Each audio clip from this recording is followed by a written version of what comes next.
Welcome, my friends, to the Idiot's Guide to Fire Emblem Unit Viability. This will cover much more broad reasons why one unit is better than another, beyond just listing off their stats and growths, that thus still get some attention, and reasons why some units are so terrible get some attention too. Here's hoping I don't screw it up.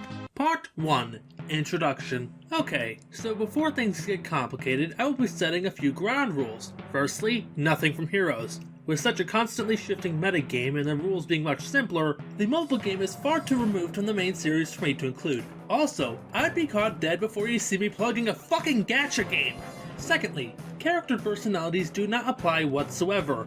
This is only about how viable units are, not if they have fulfilling character arcs or an interesting backstory, although I would love to talk about those someday. And finally, this will not be taking 2020 stats into account. If, hypothetically, you have infinite time and resources, you could even make the worst units like 3CA776's Marty, Radiant Dawn's Meg good. So max levels aren't a good judgment of a unit's worth, but enough with the pretense, it's time to get started. Part 2. Recruit and Join Time. One of the main pillars of a unit's quality is when they join your party and for how long they stay. The reason for this is quite simple. The longer a character stays with your party, the more use you'll get out of them. This is one of the many reasons why Fire Emblem Radiant Dawn is such a mess when gauging how good a unit is. For example, Dormod has pretty good bases and is a Sage free promote that can dish out some nasty damage. And he even has a skill that gives him extra movement, except he shows up for one chapter in part 1 before he vanishes until part 4, the final act of the game, and when he comes back, he's still a tier 2 Sage that hasn't gained a single damn level since he last appeared. And this is at a point in the game when all of your other units are tier 3 Archsages and Dragon Lords.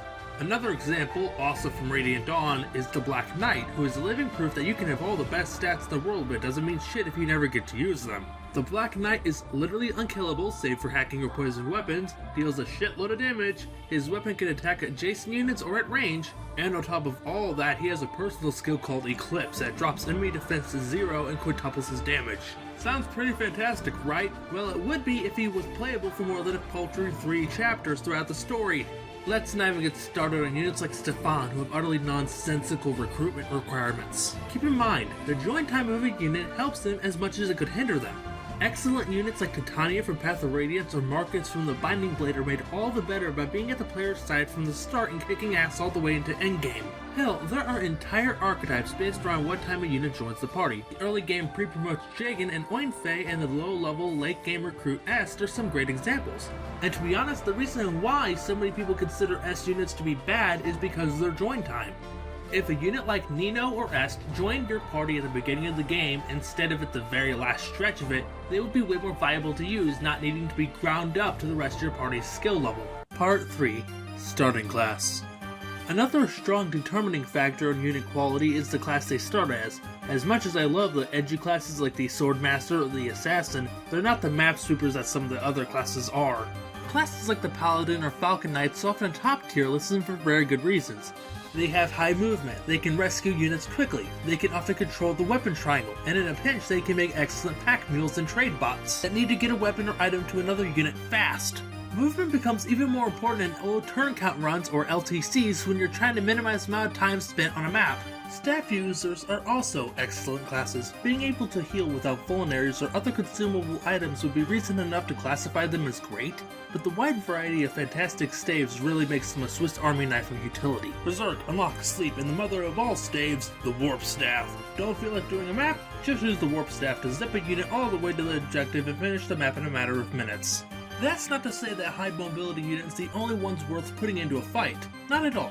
Almost every class has their own purpose. Myrmidons and Mercenaries are great for the front lines, Mages are good for shattering high defense units like Generals, and Armor Knights are perfect for warming a bench. It's also very important to keep in mind that being a pre-promote is not a bad thing. There are plenty of guides that act like you should bench your Jagans and other pre-promotes immediately or they'll steal all your experience points from your other units and they'll never reach that fabled 2020. This is an easy way to get your units killed. Sure, the purpose of a Jagan is to be a crutch for the early game that wanes in usefulness as the game gets harder, and the enemies get more difficult to overcome. But even ignoring the numerous pre-promotes that are so insanely good they can last the entire game, even after a Jagan begins to get outpaced by friend and foe alike, they can still be used to tank hits to protect others or just dealing chip damage to set up kills for units needing a level up. It also helps that 9 times out of 10, the pre-promote you get at the beginning of every Fire Emblem game is a paladin, so you get all the bonuses of excellent mobility and utility skills.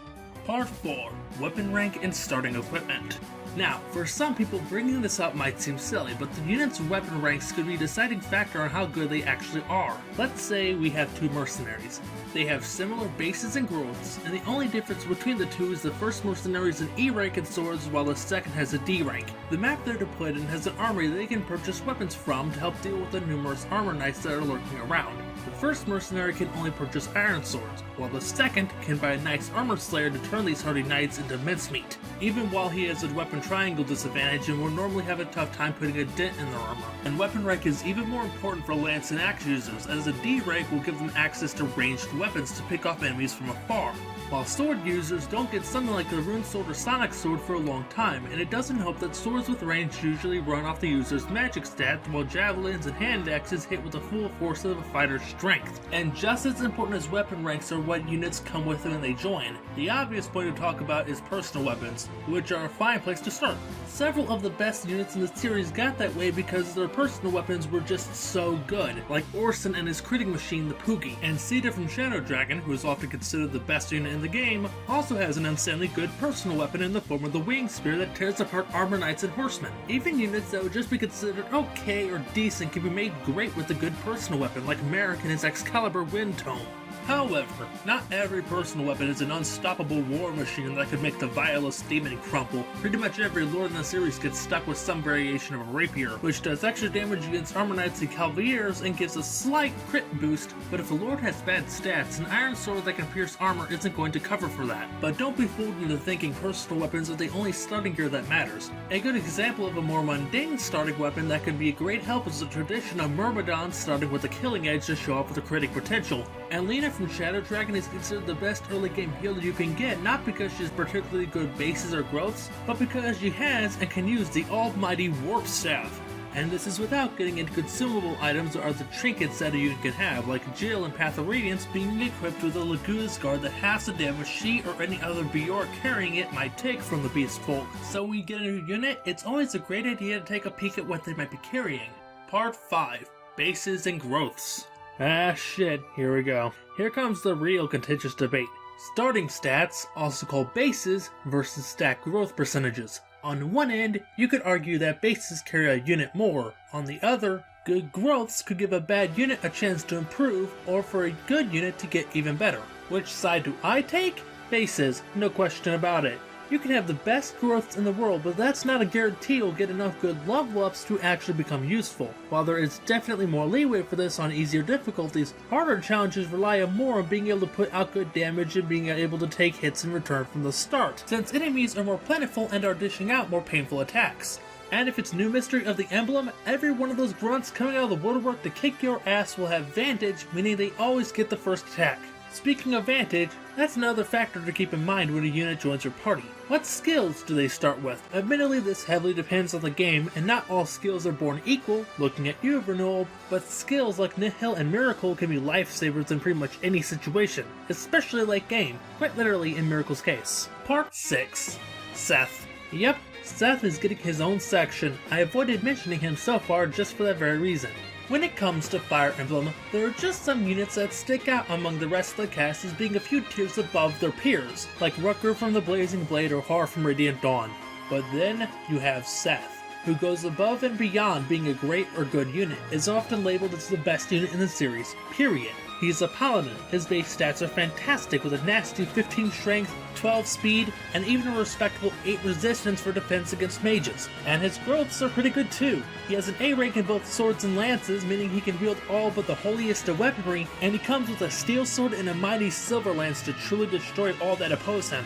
To top all of this off, his join time is the first map of the game and he will never leave your side, so yeah, I recommend you use him. But hey, that'll about do it. This is definitely one of the longer videos I've made, if not the longest, but I feel it was worth it to help new players have an easier time getting into the series. Here's hoping it didn't fall into too many of Mecha's pitfalls, and I'll see you all next time.